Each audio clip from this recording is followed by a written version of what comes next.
Parce que mon bali on dit ma ex, il y a moi si un musicien a dédicacé moi si et surtout c'est un musicien à Zoboua comme moi si il y a politicien. Et puis ils ont manque à respect, c'est à moi si il y a mon ordinaire, à moi si il y a un grand politicien, un grand homme. Et ça, il a osé, ça manque à respect.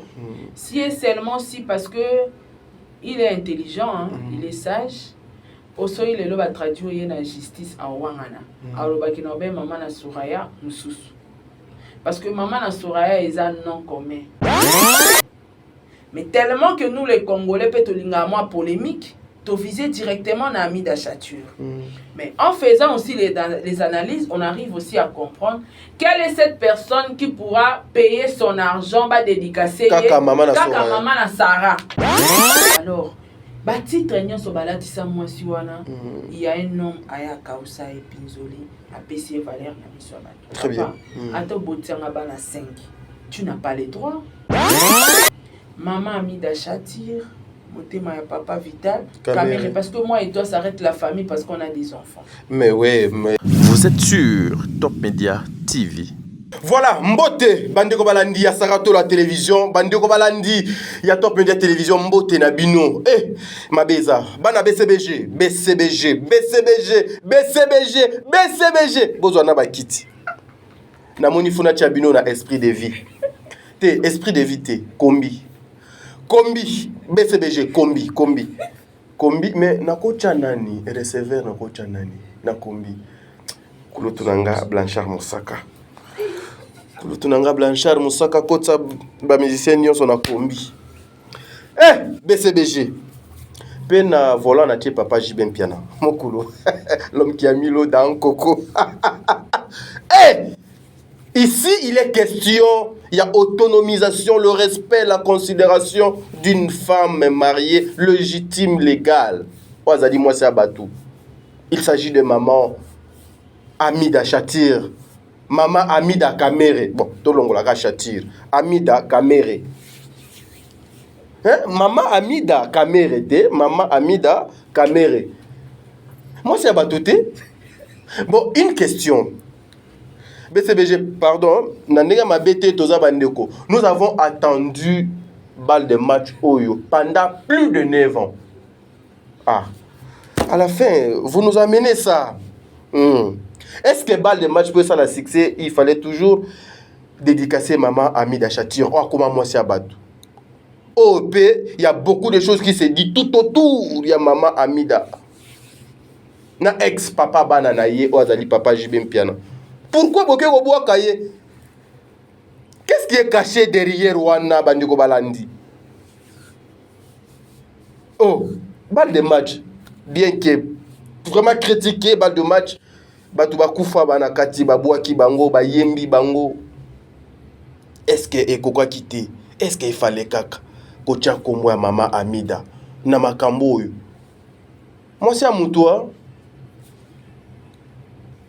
Na bon chez Balinette. Toi banda émission o Bandeko Balandi, mais vous attention na bino nyonso bo pesa ao. O bino bomoni na attaque eza mokie koleka o ezali na kati kuna. Suivez cette émission jusqu'à la fin, vous allez comprendre. Pourquoi aujourd'hui encore le nom de Jibem Piana le nom de maman Amida et Kenda Kala na monoko ya papa na biso Jibem Piana et yé disuko zonga. Le maire fan, je vous salue. Le maire abonné, je vous salue. Oya Saratola, Nzambe Azala Nabino. Un grand merci à Maman Bijou Ketani. Maman Bano 90%, maman. Un grand merci à vous. Un grand merci à mon papa Jean-Pascal Leka, boss. Un grand merci à Maman Zozo, la femme de Papa Noema Bakalanzing à la Cour suprême. Maman Zozo, merci beaucoup. Un grand merci à Maman Deborah Lubanda, Kilo Mère à Calgary. Maman Surprise, un grand merci à vous. Un grand merci à Bertin Konde. Bertin Konde, merci beaucoup. Un grand merci à vous pour notre sage conseil, notre orientation. Nabino Mama Yvette Mbangu, ya Mama Yvette. Un grand merci na président bébé, Maman Nathalie Mosibou, Angeles Karouan, Solaba Mbemba. Un grand merci na Maman Fatou Dokonti, Makia Lakumba, Tata Poefa Pekato, Jenny Beta Industriel. Bino ba nyonso bokozwa libaku ya kolanda émission oyo Bandeko Balandi bozwa makaya bubo mela parce que tokendaki pela koluka tokendaki kolukanga na yokaki na ndimaki te na yokaki mi na yoki na ndimaki te non diming non diming this is mon mi yes non diming que aujourd'hui on peut encore dédicacer maman Amida Chature na BCBG Saratola akozala na ngao tokosala analyse oyo ensemble yena ngai to meke un peu comprendre qu'est-ce qui est caché derrière ça et pourquoi nata oyo to la mbote mbote tati bonne santé attaque depuis la émission Mte ezo mérité wana kuto moki fallait ko kene moi likolo Mbote la meilleure fan du monde, Mbote na bino nyos tout. Très bien. Mbote na maman Mariam, l'épouse de papa Roy Bondo. Mbote na tata Po, Mbote na ba meilleure fan du monde, président Bébé. Maman Nathalie, la présidente, Mbote na Fatou Dukonti, Mbote na Sol Bemba, Mbote na Debou Bouchab, Mbote na Dalia Onyema, Mbote na Angelos Caruana, Mbote. L'émission commence bien. Maman BCBG dans la allons-y maman. Au bout qui peine à Jenny Beta industrie. Elle a une expédition. Lorsque yo kotaka na introduction ya émission au bois qui ba mère fan ça fait quelque chose de bien. Dans na bi Mbote na Angelos Caruana ni exécution. Oh, Angelos Azonga bon pour dédicacer c'est que Azongela kokoma na dédicace kaé déjà les lorsque l'on est section et le sexinga ezate Sarah Angelos Caruana zala yote on a désorienté mission maman lelo ya ko corrompre au leto lo baba jibe au lito changer siko sujet mais Sarah déjà si ba fina kirek eloko ya kopesa lelo pona koboma moto eza te nazaka nga nanga donc tokende donc babote na Edish Kalala Pamela Kabia wetu papa ETMK Sarah Abwele Célia Kike la Rose Bonga et les Kanou en tout cas ba meilleur fan Mama Passa na Pession Beauté batunios tout au Bolingangai 68 000 abonnés hein. Donc félicitations vous me suivez attentivement Bolinganga nga lo barana batu ko sala 10 000 views na clash ton analyse ezanga forme électricité qui batu balandako très bien batu balandako électricité batu ba mona chaîne batu fo balando ba mona ko chaîne nous intéressant mutako ozala tala rayo tala biloko sala ma s'abonner n'était parce que tu n'es pas intéressant il y a rien de grave très bien mais so mutako na niveau ko s'abonner donc on a besoin tala biloko nyonso lexara parce que c'est intéressant aux autres ça est bas sujet mon cause important très bien donc merci na abonné au bobakisami boye malamu na bino et puis voilà merci beaucoup na batunios tout balinga tadi et bon continuer toujours à soutenir na ezalkamba bien moni ndebino boza vous s'abonner boye ndenge bozolanda ba émission o eza surtout face à la vérité et là vous partager la ngango botikala wana vous partager face à la vérité bo sunganga na tikala na malamu et non nazonga na mabe na ba clash en tout cas merci na ba bono boyesi kamera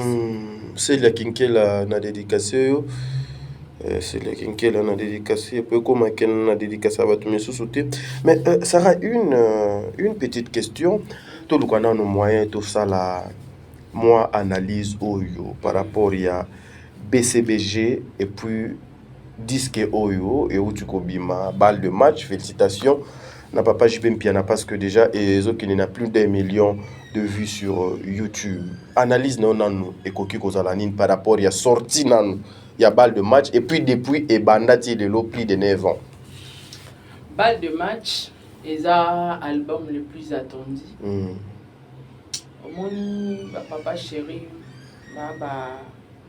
grand chanteur.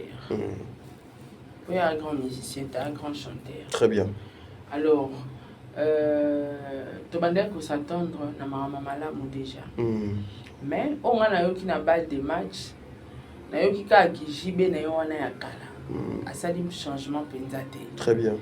10 ans au Nyon, il fallait quand même un côté qui l'élopé, il ça la bien, mais apparemment à garder concept il y a rythme et à part ça la balle des matchs et là il est kelinga sauta du nombre d'abonnés papa chéri mais au tali qui a sali 1 million. C'est tout à fait normal, ça correspond avec lui. Papa chéri a Nyamamukiete et a grand golo na Congo. A bla baoba ta icône. Alors pour naïba 1 million les élèves l'ont au jour mais c'est à féliciter quand même. 10 ans sans album papa, ils ont le roi. Ngana tout ça 10 ans tout ça a émission té. Ba tu pas ça ni biso. Tokufi.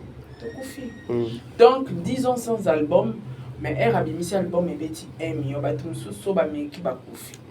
donc quelque part c'est à féliciter hein. Quelque part on doit féliciter JB à son âge quand même 10 ans on a carrière on a mon bimba album T à rappelle l'actualité pinza T anytime local where on son mais à Koki quoi atteindre 1 million oyo concurrent na where on son à Salakati. Là il faut le dire. Oui, Rasson a bêta 1 million de n'a pas si. Kabimisi générique mon album mon auto bimisati. Naïbi que tu commandes on a dû sauter. Voilà, mais ce qu'on papa chéri ça 5 jours combien de jours? 9 jours. Et ça là qui dans 9 jours on est et ça là qui 1 million. Donc c'est à féliciter, il faut féliciter. Nous sommes là pour encourager nos artistes. Déjà félicitations pour la balle des matchs. Musique ya nango kitoko ba texte pe ya kitoko mawaka po batutu ayembeli na kati bakufa. Je sais pas c'était quoi le but de cet album. Voilà, très bien. Bien que au avancé na makanisi, moi aussi je voulais te poser cette question. Il y a papa JB Mpiana. Est-ce que c'était vraiment aussi important le temps oye azwaki batuana bazali lisusuté atika ba dédicace na bango na banzembo na bango c'était eza intentionnel ikanisi selon yo na analyse ko yuko sala sara ekoki kozala ni bon t'as dit au moni nzembo ba yembela bato peut-être Batouana de leur vivant. Tant Bazaki n'a envie, Bazaki n'a besoin de dédicace, tu peux pas aimer la banque. Conscience à papa chéri à Salia peut-être bon à Genepso à Koufa. Cardozo Mwamba. Ali Arambo Unaï. Alors il a cité que Laura Cardozo a sousta Koufa. Nzembo na eto déclassé toto chakombo mutu mususu quand même ata respect wana ya contrat o basalaka il faut respecter. Très bien. Papa Cardozo a kufa mais JB n'avait pas aussi le choix que net ndi moment embela ine Cardozo ala bengi sutam so abeda chour à kotisi to longoli ba komba Cardozo atanda mo se perdre donc azaika obligé abimisaka yango ayembe banzemo na bango ebima malgré baza susté mais sauf que c'était de trop 10 ans et à qui trop pourquoi 10 ans et batukuto baza ozela banzemo na bango bakufi parce que nzembo album est umelaki en fait. Est-ce que lorsque vous regardez cet album mais batu ça biso pe jiba okufa nazoya kutowana Sarah nazoya wana lorsque vous regardez cet album est-ce que ezope sa pena image ya biloko yo balambi yango pendant beaucoup de temps ou bien eza bilo mobo et yé juste et ça l'inde tu gobe la soloka ya bien ebimi mais ebeli penate. Non. Déjà musique est bien. À 8 ans on salango. Ko sala album mais ali panangu baté. Banzem beaucoup to bi misalon ka nzembo moko ezo ba ina nena ndambo. Po ebela parce que musique ezala to salango pour faire battre mon salango pour tika la trace na tika la bato beta ali solo a chant a embaka. Très bien. Donc c'est-à-dire au côté studio son oyo kakanguna ndako yo kananda kutango nde nazala na pa Diego baza mona ayoka ndembo ay oyebi ifuna benga jazz ifuna zonga studio place mo oyo na moni sous forme musu na ko yembelela yango donc du jour au jour azokende ko bongisa nzembo esilaka te. Très bien. Alors côté JB azaki pe na raison. OK. Azaki na raison mais 10 ans il est quand ebele. Donc musique na ya 8 ans au salango ezaka te musique mo salango une année passée ya wate ezaba nzembo banda ozonga studio abongisi azongi studio abongisi azongi studio abakisili banga azongi studio abakisili album alele en bambongo ti donc fallait kaye bima et la fin voilà bimi.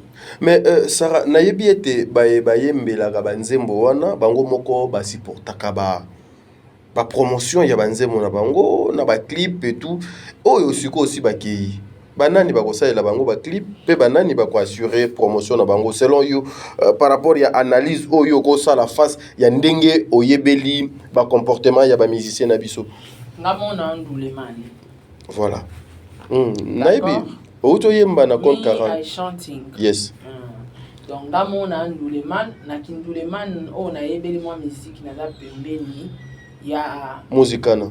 Il y a grand musicien, pour dire qu'on pas chanteur, bon chanteur, il y a un grand musicien. Très bien. Il y a ensemble avec musicien. Donc, le cas dans Zaranaye, na mekarako kokotoye makambasa la quoi. Vous comprenez? Na mekarako kokotoye bango et ça normal. On dit pas tout va condamner JB parce que bazan en 4 penza ya il y a secret en zungu wana te. Voilà. Sans un musicien oyeba, vous comprenez que des vieux l'on sali oyo. Il y a bien, il fallait écouter ça la bouille. Donc musicien kande akoyeba valeur ya mambuji basali. Très bien. Voilà, mais Sarah, une question en passant. Le dédicace yo le kolapé est tombé ka juste le kola yo peu nazana on a plateau awa ozali moko ya basi ya ba muzika na ya mboko yo papa Diego Milito que je salue en passant Sarah. Est-ce que ezalaka pe aujourd'hui ba dédicacer mutu sans autorisation na ye sans consentement na ye sans que cette personne azala informé que nga nazo dédication na disque nanga pour ezala lokola surprise te. Bon, t'as dit ezalaka mais avant de répondre aux questions mo uto tu nanga ina comprendre ki ngo bien te na répondre ki bien te question ya promotion ndenge ba ministère soit embeli mutu mo na zaoye bisoke ngai na chance ya ozala pembeni na grand musicien. Okay. Papa Diego alobaka chaque fois oko yembela mutu akoboya nzembo oko yembela mutu akoboya mbongo ya promotion oko yembela mutu akoboya mbongo ya clip mais nzembo eza ya nga. Okay. Nga musicien de na yembi nzembo wana eza œuvre d'esprit na nga na chebe énergie na âme pona yemba nzembo wana alors loko ya nzembo na nga au cas contraire muto na yembeli a spécifique financement te nga musicien fona sala nzembo na nga ebeta na futa ba promotion et tout. Très bien. Donc le quoi bandeko wana nzamba zumeli mona bango donc JB faut assurer toi assumer ko futa ba mbongo ba promotion na nga. OK. Et donc voilà. Question nanga alors question na yo ko baka mutu bon logiquement parlant on ne peut jamais dédicacer quelqu'un sans son autorisation. Bako te fundelo nango. OK. Quand na mani bona baki mutumo toye banita ko fundanga ba okanga penga ba otunanga ba interpeller avant ya obwaka mutu il faut osola na ye. OK. Oyo ka vi na ye oui Sarah bwakanga so mutaboyi ba bwakaka ete. Très bien. Alors na monde siko ya musique wana logiquement parlant mais na monde la musique ipena na bandenge na bango bakendela par rapport à matolo par rapport à mon flatterie on a ke mutu ayebi na ya beda shurte mais na bom koti sa beda shur. Très bien.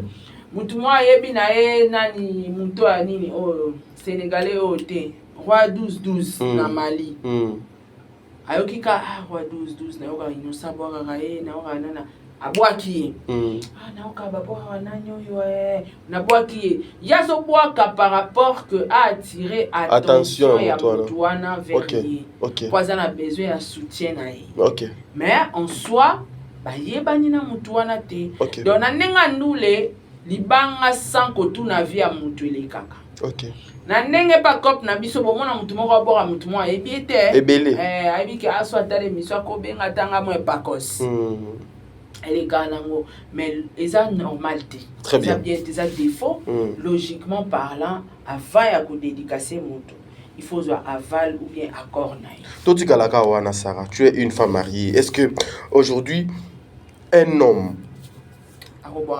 akoki kobwaka une femme mariée sans pour autant azwa autorisation ya femme mariée wana ou bien à passer par son par l'homme ya femme mariée?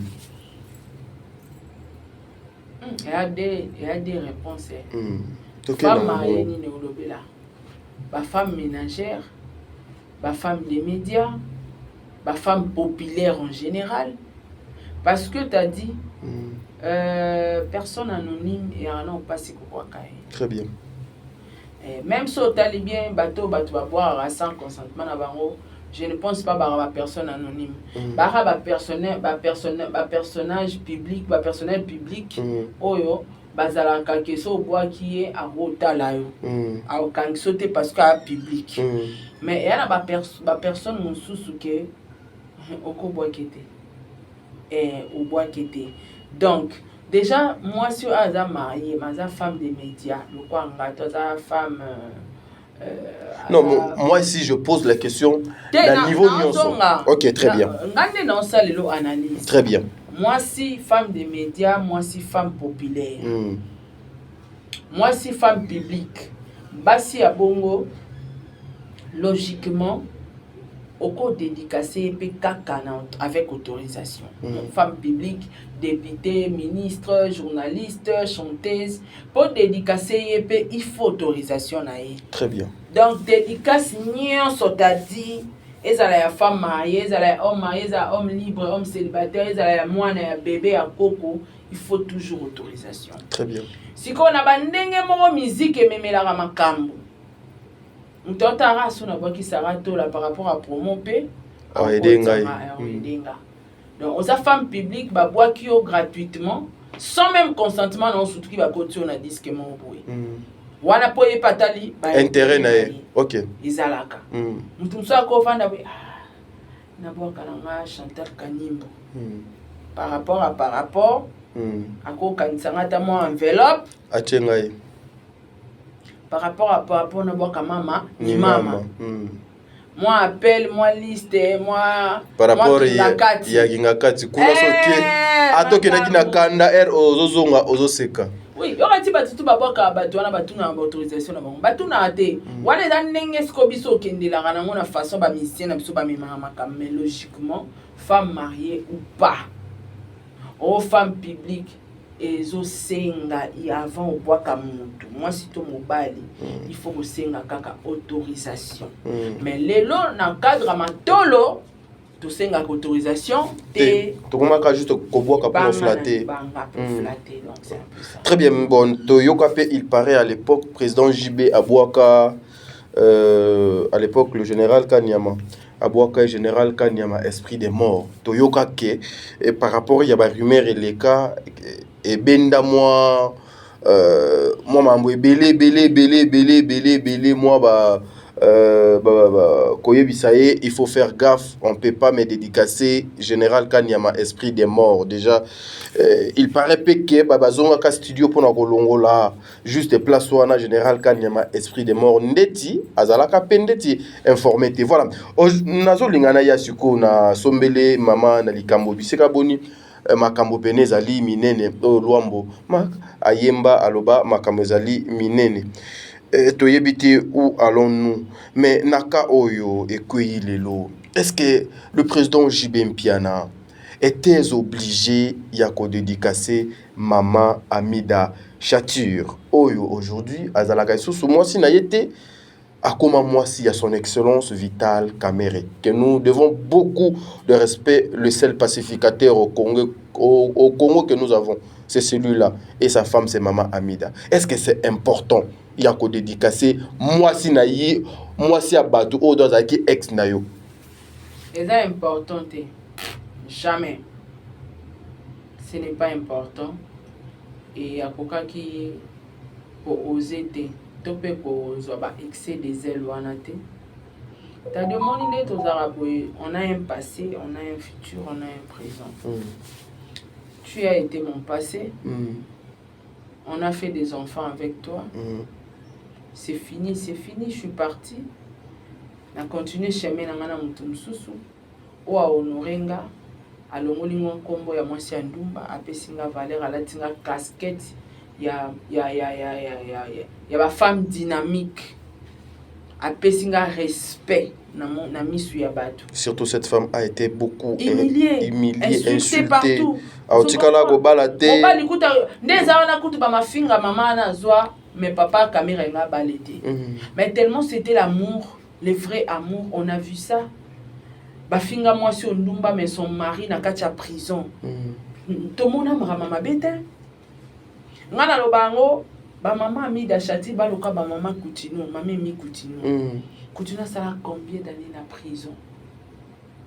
Kita. So ka mama na babi ke mama na zandumba, bakanga ka un hôtel audio vidéo bimata photo. Rien. Ba pesa ekutu quelques jours, ndinga côté prison bongo boyoka. Moi si naia okende. Tellement zandumba toyoka sango. On a vu maman Amida Chati raser son nom pour coiffer sous qui n'a qu'à sa prison. Elle était tout le temps en prison pour accompagner mon bal nae colande la soin nae traitement nae. Ça montre que eza bolingo moro parfait. Donc amour vrai entre yena papa na biso papa Kameri. Alors titre nyonso balatisa mwasi wana il y a un homme aya kausa et pinzoli a payé valeur na biso bato. Très bien. Ato botianga bana 5. Tu n'as pas les droits. Tu n'as pas les droits. Et au banandenge nini. So zayi na posa ya libanga soi disant que wakanga na mobali nanga si tu veux. Maman Amida Chati, motema ya papa Vital, Kamere, parce que moi et toi ça arrête la famille parce qu'on a des enfants. Mais ouais, mais yango pe na ki na besoin tout. Mais non, voilà nabi akoki ko boa kaye. Mais il y a des enfants à l'intérieur, batika les familles. Mais boakaye, soit avec son homme, soit tu as autorisation à moi si, soit tu demandes l'autorisation à Mobali nae. Parce que Mobali monte on dit ma ex, il y a moi si un musicien à dédicacer moi si et surtout c'est un musicien à zoboa comme moi si. Il y a politicien. Et puis ils ont manque à respect, c'est à moi si il y a mutu ordinaire, à moi si il y a un grand politicien, un grand homme. Un grand sage de ces pays. Oezabongo Vital Kamere. Alors, à quoi qui jamais n'a facilité ni tout, il y a là ta casque qui a dédicacé Maman na Soraya. C'est ça les dédicaces. Non, mais les dédicaces nazo koyoka awa na banzela était à lobby Amida la meilleure. Ah oui. Amida Chatir la meilleure. Yango ndé goût Amida Chati la meilleure ndé nazo koyoka non au moins toyoka moi trop bispe to linga to s'informer les anzembo je crois ya bête a comment on bête kaka OK il a été sur ya bête à chou mais comment bête titre ya nzembo za la 5e chanson. OK 5e chanson Maman na Soraya. Donc barimero nyonso même ceux qui se disaient qu'ils allaient au kuta akobwaka été donc abwaki Maman na Soraya.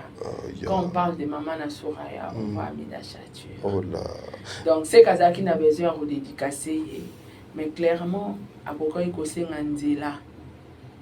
Mais c'est fort hein Sarah et gola musabilo comme sous makambo. Non mais Eza il a osé Eza manque à respect. Si est seulement si parce que il est intelligent, hein? Il est sage. Aussi, il est là pour traduire la justice à Wangana. Alors, il y a Maman na Soraya, Moussous. Parce que Maman na Soraya, ils ont un nom commun, ils ont un nom propre. Ok. Maman na Soraya, baza est belle. Mais il y a Maman na Soraya. Bonsoir, le Maman na Soraya, moi, avant d'aller dans ma tête. Ok. Au porter plainte de. Mais les gens ont compris que Maman na Soraya est part d'Amida Chature. Loba peut-être ezala été, hein, au cas contraire, parce qu'on ne peut pas seulement confirmer qu'ils ont maman Amida. Très bien. Mais on essaye d'analyser. Wana na kitisko na compréhension ya bazoba. Yasuka pena. Yasuka wana pour bango bazara boyo ba confirmer que abwaka qui était. Na 5e chanson abwaki Maman na Soraya et non Amida. Bon, Maman na Soraya na angle mususu ko zala pas midate. Mais tellement que nous les Congolais peut moins polémique, to viser directement na Amida Chature. Mais en faisant aussi les analyses, on arrive aussi à comprendre quelle est cette personne qui pourra payer son argent ba dédicacer Kaka Maman na Sarah. Ah, ya. Je payais mon argent chez qui? Chez JB Piana. Oui, il banga pas JB à combien? Pour boire Kaka Maman na tadi. Il y a li banga pas Robi. Il y a li Kolo. Scotty o leki ba Robi do ba jikomata. O macho. Non. Donc li banga wana ba futela ngombongo ebeleka te po boire kanga Maman na Soraya. Non. Voilà pourquoi tout le monde essaye d'analyser sur ça. Sauf qu'il y a la différence entre l'analyse et l'analyse et Bisso. Très bien. Pour tout cas JBT, parce qu'on n'a pas de preuve que c'est Maman Amida. On n'a pas de preuve, mais on essaye d'analyser le roi Bateau Bazar Bentelo. Très bien. Kobwaka Maman na Soraya dans un disque. Maman na Soraya on a fait mon nana. Parce que Bisso tout olinga dédicace. Yaya. JB Mtobo Akao. Et puis Abouaka Abato bien. Libanki teli kwa nzala te papa chéri. Ce qu'on a pesi mbongo na pas JB. Oh maman na dasa. Nandeni. Ba dasa baze kutu yo mutu do bandido ba dasa te na papa. Sarah to la maman na dasa. Très bien. Yango wana. Et aussi maman na batolo kama maloba ils ont coïncidé il y a ba makanisi ya batu na ba rumeur pour confirmer que ta maman Amida parce que Soraya wana kazali mwana ya ngai mutu na bwaki. Ah. T'as dit Sarah to la maman na Adasa. Et que bien. Yo bokaka Maman na Adasa, te wana kwa ngati. Ogozo Sambo. Maman na Adasa zongisa. Maman na Soraya. Senga mbonga libanga. Zongisa azongiselo. So yipeleza ya soleza auto kansati. Pardon, mais biso ba analyste to fungoli moi cerveau na biso d'aller un peu plus loin, ya ko mona que Soraya c'est la fille de JB Piana. Très bien. Dans Maman na Soraya, on voit Amida. Très bien. Amida, c'est la femme de papa Vital Kameri, l'excellence. On se comprend. Alors, si on continue dans le contexte, on a un contexte, il y a Amida, et maman Soraya Moussous. Ce que si on a maman Amida Chatir, JB n'a pas droit, JB n'a plus droit. Il avait les droits dans le passé. Yeko Yemba. Lelo yo ebi ke jiba koma obwaka na place a dai maman na place a bwaka Amida e koma Daida e koma Daida Amida Chati akoma Daida abongola na yango po aza mwasi ya bato yeza histoire passée. Très bien. Sikoyo lelo pourquoi jiba koki ko oser ya kobwaka maman Amida o aza mwasi ya bato culpabilité n'a pas bon souvenir et dérangeant rappel. Mais ils ont de Bazali une relation je peux nakobe ngango eza inséparable les alliés ils ont des enfants et ils ont réunir bango peut-être na bolingo bana lobina dédicacer maman ya bana ba dédicacer à maman soki aza femme seule maman aza femme mariée. On ne peut pas dédicacer la femme d'autrui. OK. Et puis muto dédicacer zanani ex avec tout ce qui s'est dit tout autour, il y a JB Piana et maman Amida. Wana eza peut-être au lingo injecté lo mona couple wana. Tam soza bezo ba panzana. Moi si on a tika on a des faux ongele. Non.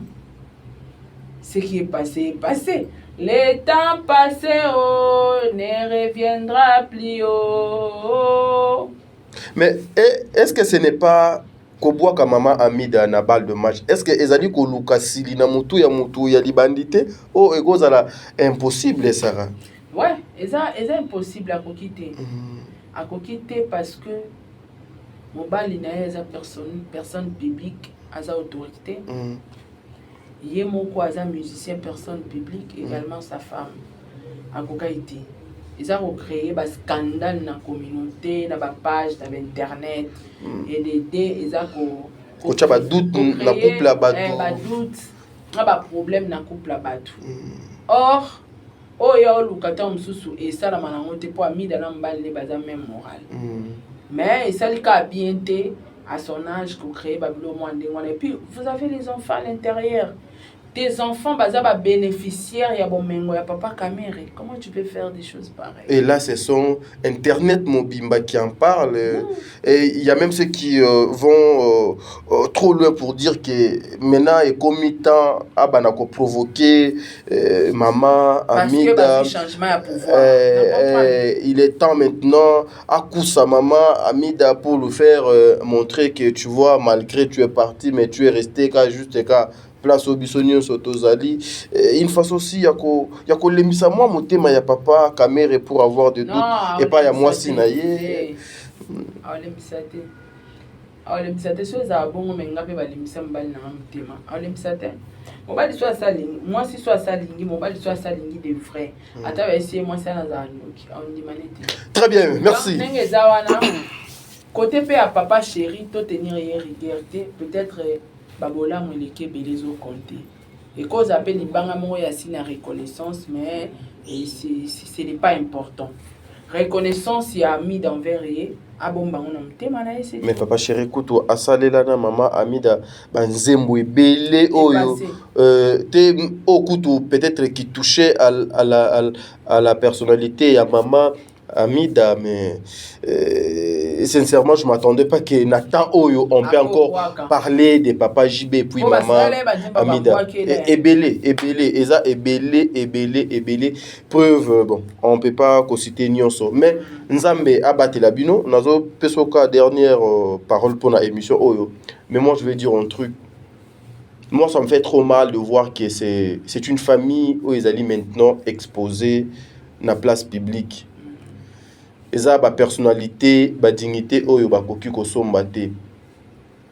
Na kati ya musique, eza la rapé na côté ya kibo mutu moko boye et kotaka et surtout yo zali na moi pouvoir moko boye, moi excès des ailes et yaka. Même ba o bazo ko finga papa JB na ba etando eke. Même ba o bazo ko lobela mama Amida mabe. Bozwana no moi mai, bocha na kati ya ba ver na bino. Botala ete bato mibale bazali na bana. Botala ete bato oyo mibale bazali ba responsable. Aujourd'hui maman Amida Chatir na comment vous voyez exemple les jours où les gens sauront, les gens vont comprendre l'histoire de cette grande dame na kombo ya Amida Chatir et belé ba kotika ko traiter ndenge ba traitaka ye. La télé ba pesa biso image ya mabe ya maman oyo. Sarah Aouti Kolobangwa. Aujourd'hui, peut-être le papa Kamere ne pouvait même pas prendre son argent à honorer Lissous parce qu'elle est la femme la plus chère au Congo. Il faut qu'on se le dise, Babala et Nambongo et Bélé. Ces messieurs ne pouvaient plus pas prendre son argent à balayer. Mais au moins, à Zui, à Pangusie Mayamisu Tekasi, à Kaousie Mayamisu. Humiliation et Kweya. Là où les gens disaient impossible que Mouye Moutakochaka Nanda Goute a opéré Kimiate. Aujourd'hui, cette dame a eu Kimia au Bisotozo Mona. Oh, yoka télévision et baby ça de réputation. Quand la télévision est comme Kotonga, réputation à maman Oyo. Et ça est importante. Respectons-nous les uns et les autres. Bon, respecter papa JB. Bon, respecter maman Amida aujourd'hui. Azana vie naie, azoko sala. Na ba nzela na ye azana makambu na ye azana na ba responsabilité belé. Elle a deux enfants oyo bazami kolo. Ça fait pas quelque chose de bien. Confiance basomba ngote ba mérita kango. Ne soki singa confiance comme bendana ate zongi normal au mona ke place oyo eloko mo donc bendana ki. tolona eloko mabete na mutu ya mama Amida ni na mutu ya papa Kamere. Surtout les analystes. Na ebité boko makati au-delà ko kanisa makambo mutu azo kanisa te na ndenge nini. Je vu même un monsieur passer pour dire que bakop na bango mibale na mwasi na mobali bayebani. Bayebi makambo na bango basalaka. Et après, papa, tout le cas kimia na ba niveau nyonso. Maman Amida Chature, moi personnellement, na linga ba mama mingi, na porta soutien na nga na ba mama. Vous avez mon soutien nga. Parce que na yebi moi ndambu ya lisolo ya mama oyo. Zwa kimia mama, nzambe azala na Sarah. Dernier mot pour toi, Kabouana Yunangai. Ouais, dernier mot, Zara, que ba zo moi ba bonne manière avant on dédicacer mon tout. Faut tout dans la vie, c'est important. Très bien. Très important. Très bien. Merci Daniel. Voilà, bon délit, ça n'est fini pour aujourd'hui. Nous avons Nabino, lobby et collègue Lelo. Moi, c'est à Dinganapa. Merci.